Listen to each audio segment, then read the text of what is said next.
Alright, you guys, so before I actually get into the episode, I just want to talk about something that happened yesterday because it was actually Thursday that we got revealed who the Gold Ranger was. I'm not going to reveal it just yet. I know everybody knows, but I'm going to talk about it later in the episode. Well, I might as well talk about it now since I have to talk about this.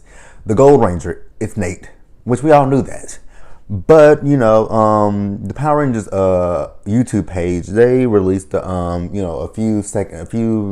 short clip where Nate was in the Cybergate and, he was transformed into the Gold Ranger, which I thought was absolutely cool.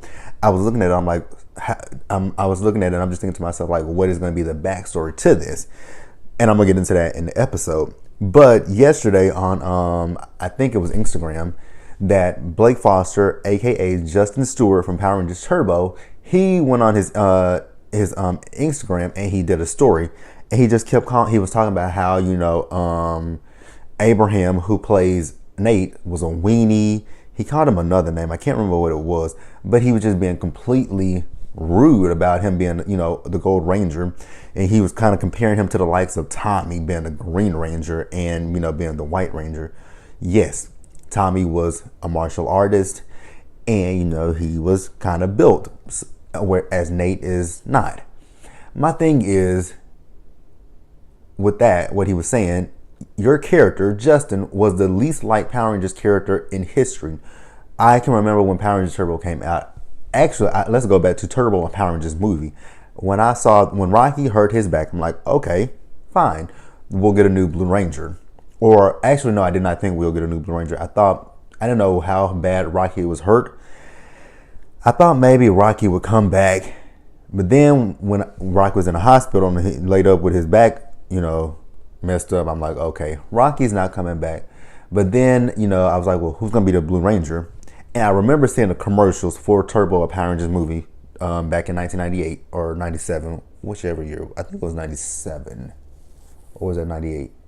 Whatever year the movie came out, they were showing those promos for the movie, and you would see Justin, and I'm like, what is that kid doing there? Like, how can a kid be a Power Ranger?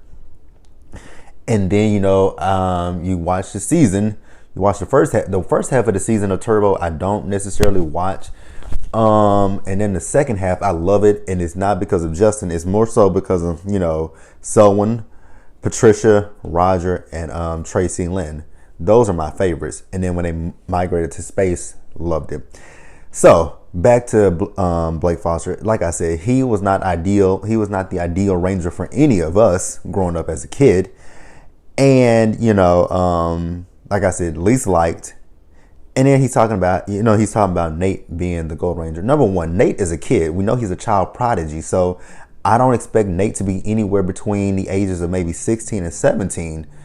So, I didn't think that, I think Blake should have kept his opinions to himself because they weren't valid or warranted or needed. He could have kept his opinions to himself. And he also criticized the 2017 movie. Was it the best movie? No. Was it the worst? Not at all. I think that the 2017 movie was a lot better to me personally than Turbo, a Power Rangers movie. I watched Turbo, a Power Rangers movie, but it's not my favorite at all. At all. I mean, like I said, I watch it, but it's just not one that I prefer to watch. When it comes down to watching Power Rangers movies, the ones that I do watch would be the 2017 movie and, Mighty Morphin Power Rangers, the movie. Those two I'll watch. Turbo Power Rangers movie, I have to be like really in one of those moods to want to see the movie because I think it's just, I like the movie, but it just, again, it's not the best.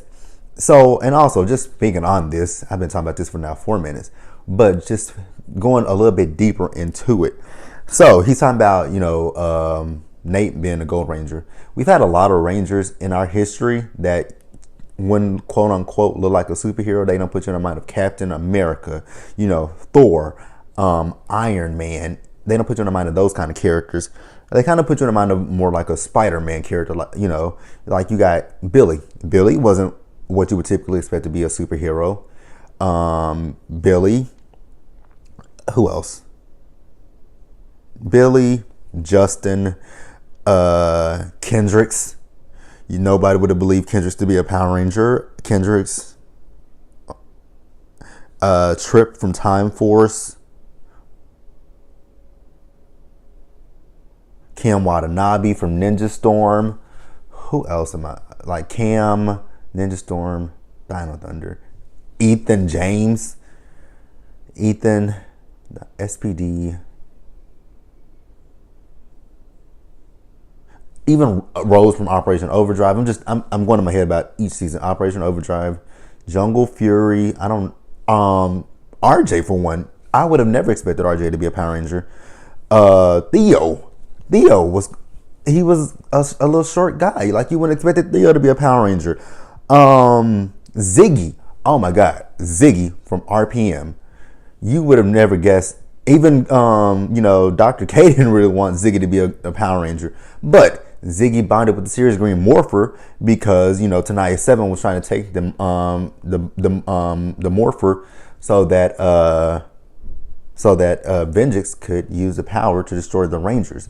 So yeah, there are a lot of them in Ranger history that necessarily didn't look like quote unquote superheroes, but they did their job and we love them for that, with the exception of Justin. I never really understood Justin, and I still to this day don't understand Justin. But maybe there are people out there who like Justin. I'm not one of those people, however, but just putting that out there. But we are done with that for now, and we're just gonna move right into the episode. All right, so let's start with the episode. So it opened up. We see Nate. He's by a ice cream machine, which actually looked like a vending machine, and we see Ben. He's trying to find Betty, because he has this tracker thing that Betty has on her, but he can't find her, and it's saying that she's in that area. And then we see Betty, she's in the machine, and the ice cream just falls on her head. So then we see Nate, he is in his lab, and he is making his, he looks like he's making the gold morpher and the silver morpher.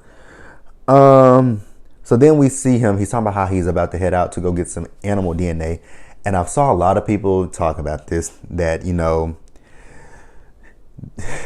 that his animal spirit is a praying mantis, and silver spirit is a we'll get into that in just a little bit, because I wrote that in my notes what silver animal spirit is. You guys, it's a kid's show. We just gotta roll with the punches. I know that in Go Busters that it was a beetle. So I know we have to let go of what we know from Go Busters and kind of play with what Hasbro is saying for Beast Morphers. So you guys, let's just let that. I know it's hard to let it go, but let's try. So then he's talking about how he needs to go get the animal DNA, and the Rangers are like, okay, well, you're not going alone, buddy. You're gonna have someone tell you. And I kind of feel bad for that. I'm like, God, y'all are really treating him like he is like a 10-year-old kid. Like Nate is around your age, but I get it. You guys want to protect Nate because Nate is the only one who knows so much about this power, everything that Grid Battle Force is standing for at this point. So then we see Scrozzle. Scrozzle is making the Cybergate, and he's also telling Blaze and Roxy that he needs a little bit more Morphex energy, and he also needs for them to get Nate so that Nate can help him create a robot, because Scrozzle doesn't know how to create a robot, and he needs the robot so that Evox can upload himself from the cyber dimension into the robot. Which we know that Evox is going to get a body. I guess we're not going to get the body until the second half of the season, and that is something else I don't really 100% understand when it comes to Hasbro. It's not even Hasbro. It's Nickelodeon that I don't understand. All of season 1 has been filmed, and it was filmed over a year ago. It was filmed last year. So why do they split it up into two? Why do they split it up like that? I don't understand that. Like, can we go back to what we used to do in my days of watching Power Rangers? You got the first half of the season, which they pretty much already filmed at that time, and then they'll go back and film the second half of the season, and it premieres later in the fall. Because 8 episodes is just not a lot. It's really not. Like, I'm used to having, maybe 10, 13 episodes in the first half of the season, and then you get the other in the later half of the season. But, we only got 3 years of this contract with Nickelodeon, and I hope if they extend the contract with Nickelodeon that Hasbro negotiates something better, like more than 22 episodes, or make the season a little bit longer. Like, because you get us sucked in, and then at 8 episodes in, we're at a hiatus. Like, that's nothing. But I am going to go ahead and move on. All right, so then we have Nate out in the forest. He's getting the animal den. That's really not an animal. That's an insect. Right? A praying mantis is, I know it's not an animal, but he's getting the DNA from a praying mantis, which again is not an animal. But we are not gonna sit on that. And then he gets the DNA from a scarab beetle, which again, that is not an animal. Okay, I'm just gonna let go of it. So then the Rangers get a call on their their communicators from Commander Shaw. Commander Shaw is letting them know that there is a Robotron that is in the city, and it is stealing some Morphex energy. So the Rangers are getting ready to leave, and they're telling Nate, "Hey Nate, you need to go back to the base." And he's like, "Okay, I'll go." But Nate stays behind, and that's when he gets the DNA from the scarab beetle. And then also he gets kidnapped by Blaze and Roxy. I'm like, oh God, no. He gets kidnapped.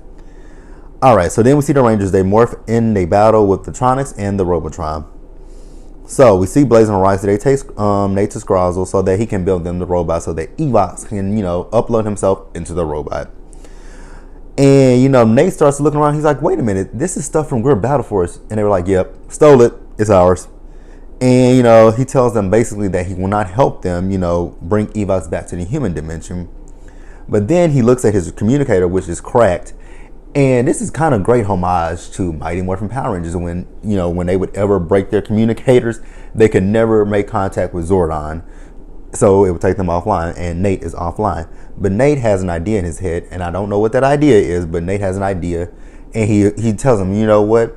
I'll do it. I'll help you. And I'm like, Nate has something up his sleeve. Like, I wonder what Nate has planned.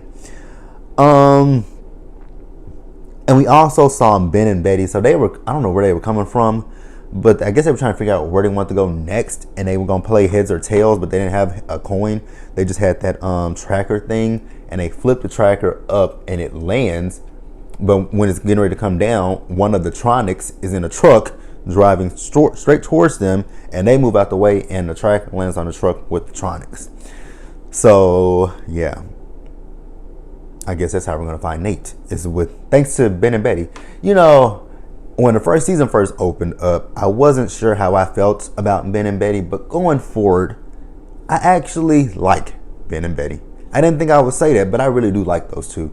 They do have some humor that is hit or miss for me some weeks, but overall they are really, really good. I do enjoy them. Like, they do serve a purpose, and that's what it is for me. I think that's what makes Ben and Betty 10 times better than what Spike and Bulk were. God, I don't want to mention their names, but Victor and Monty. I think that's what makes Ben and Betty much better, especially better than Victor and Monty, because they serve a purpose. Yes, they're comedic relief. Yes, they do stupid things sometimes, but at the end of the day, they are there, and they do still end up helping the Rangers in the long run in most episodes. So that is the one thing that I do 100% love about Ben and Betty, and I do say it. I love Ben and Betty. The only thing that I wish that they would stop doing is this remix theme song of Bulk and Skull. I'm kind of over that at this point. Like, come up with something original for Ben and Betty instead of this, like I said, remix theme song of Bulk and Skull. But that's it for me on Ben and Betty. That's, like I said, I like them and I enjoy them. All right, guys. So, looking at this episode, it gives me like a Lightspeed Rescue vibe. It gives me a SPD vibe. I'm really enjoying this season. So we see back at Greer Battle Force, Commander Shaw is telling the Rangers that Nate has not returned. And the Rangers are like, well, we kind of did leave him.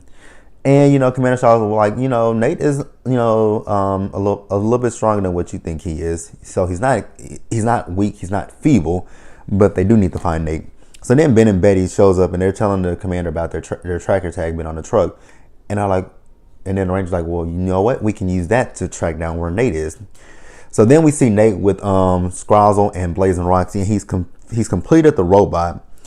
And then we see the Rangers. They have found where they are, but they are trying to. They get ready to go in there, but they're intercepted by the Robotron. So then they morph and they start fighting with the Robotron. So then we see back in inside where the Cybergate is, we see Evox. He's coming from out of the cyber dimension to try to download himself into the robot. Begin the download. Shout out to Vince for that one.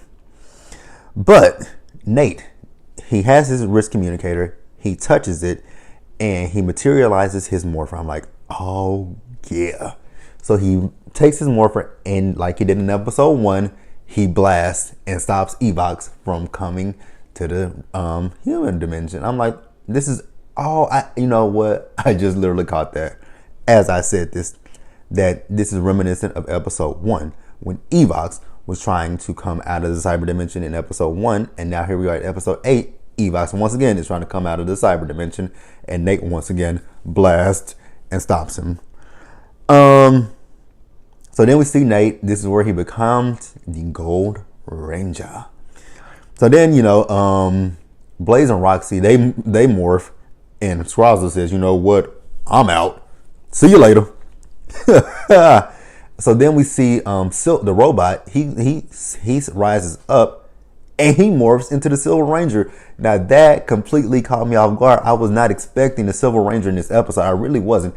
I didn't know if they were going to wait to bring Silver in when we came back from the hiatus, but they brought Silver in on episode 8 with the Gold Ranger. Like, wow. So then Nate and Silver Ranger, which we're going to call him that for right now, because we did find out his name, and I'm going to reveal it at the end. But Nate and Silver fight Blaze and Roxy, and Blaze and Roxy are like, you know what? We got our butts kicked. We out. Peace out. So then we see the other Rangers. They are having a hard time with the Robotron. So then we have Nate and Silver. They go and join in battle. So then we see Scrazzle, because Blaze and Roxy go back, and they like, can you send down a Robotron to, help? Well, a Gigadrone. So we see the Gigadrone, and Commander Shaw lets him know that the Gigadrone is in the city. So we see Ravi, Zoe, and Devin. They leave to go take care of the Gigadrone, whereas Silver and Nate are still fighting the Robotron. So we see that the Gigadrone, he's stealing some, he has a vacuum attached to him like the Robotron does, and he's stealing some Morphex energy. He also, manages to siphon off a little bit of Devin's Morphex energy, but Zoe blasts him, and that stops him from taking the energy. And they combine the Megazord, and they defeat that Gigadrone. And then on the ground we have Nate and Silver, who defeat the Robotron, and that is it for the Robotron and the Gigadrone. So then, back at Gear Battle Force, we are finally introduced to Silver. His name is, wait for it, Steel. Oh, Steel, like Ryan Steele. I wonder if it's spelled S-T, never mind. I'm not even gonna go there. I wonder, like, oh God, that is so cool. Ryan Steele, Ryan Steele. Love it. I've been watching VR Troopers lately. I've always watched VR Troopers, but I've been watching it a lot lately. I don't know why. When I get bored, I just go watch old stuff on which I need to buy those DVDs, because I'm pretty soon to be getting rid of my Netflix, because they just went up on that price, and I'm over that price, because that is too much money. Like, I got all my Power Rangers DVDs right here in front of me. I got Beetleborgs Metallics.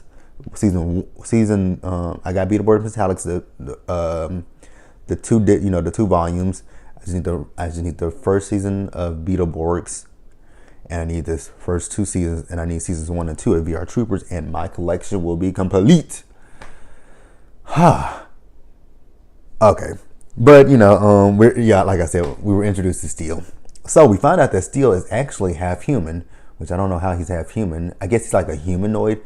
And I said this in on an app that I'm a part of, that I'm on every week.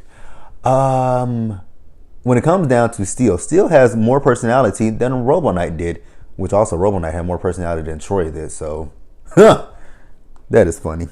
Troy had 0 personality on Megaforce and Super Megaforce, and a robot named Robo Knight had more personality than a human.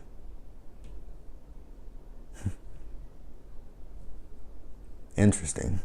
But to end the episode, we saw, Scrozzle. Scrozzle was trying to figure out if the Cybergate still worked.